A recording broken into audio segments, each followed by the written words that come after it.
La zone de libre-échange continental veut dire pour les Africains plus, je crois, de prospérité. Nous sommes dans une situation où nous avons un marché fragmenté, nous avons 55 petits marchés isolés les uns par rapport aux autres. Nous avons décidé d'unifier tous ces marchés-là et mettre en place un marché de 1,2 milliard de consommateurs, comme je l'ai dit tout à l'heure dans mon discours. Et ce marché s'est rapporté à 2,5 milliards de consommateurs en 2050. La zone de libre-échange continentale veut dire aussi, comme on l'a souvent dit, que désormais l'Afrique parlera d'une seule voix dans les négociations par rapport à l'extérieur au sein de l'OMC. C'est ça que cela veut dire. La zone de libre-échange continentale veut dire aussi plus de croissance pour l'Afrique.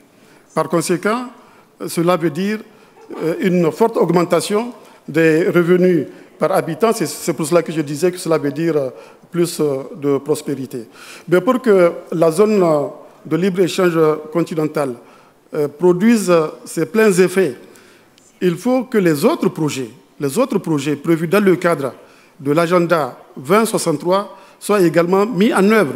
Ce sont les projets d'infrastructure. Il faut mettre en œuvre le plan du développement des infrastructures en Afrique, l'énergie, le chemin de fer, les télécommunications. Et c'est pour cela qu'en marge, d'ailleurs, du sommet extraordinaire demain, nous allons tenir une session sur le projet du grand barrage d'Inga, qui permettra à l'Afrique d'avoir davantage d'énergie, et surtout davantage d'énergie à faible coût, parce que c'est cela qui créera les conditions de la compétitivité de l'économie africaine. Il faut plus d'énergie à faible coût. Je donne un exemple. Aujourd'hui, le coût moyen du kilowattheure en Afrique est de 14 centimes du dollar, alors qu'en Asie, le kilowattheure coûte 4 centimes du dollar. Vous voyez bien l'avantage que tire l'Asie, rien que sur le facteur énergie. Donc, il faut mettre en œuvre tous ces projets qui sont prévus dans l'agenda 2063, y compris le projet relatif au développement industriel de l'Afrique, à la transformation des matières premières, parce qu'on dit souvent que l'Afrique est riche de ses matières premières, mais pour l'instant, l'Afrique est pauvre de ses matières premières. L'Afrique sera riche de ses matières premières quand elle saura les transformer, quand elle saura accroître la valeur ajoutée, quand elle saura maîtriser le maximum de maillons de la chaîne des valeurs. Ce que je demande aux Africains, c'est de boucher les trous de notre jarre qui est pour l'instant percé, en mettant en œuvre la zone de libre-échange continental et en mettant en œuvre tous les autres projets phares de l'agenda 2063. Le libre-échange continental apportera aux Nigériens ce qu'elle apportera à tous les pays africains, ce qu'elle apportera à l'ensemble du continent. Chacun de nos pays a intérêt à la zone de libre-échange continental, parce que chacun de nos pays a certainement des avantages comparatifs qu'il peut exploiter dans le cadre de ce projet continental.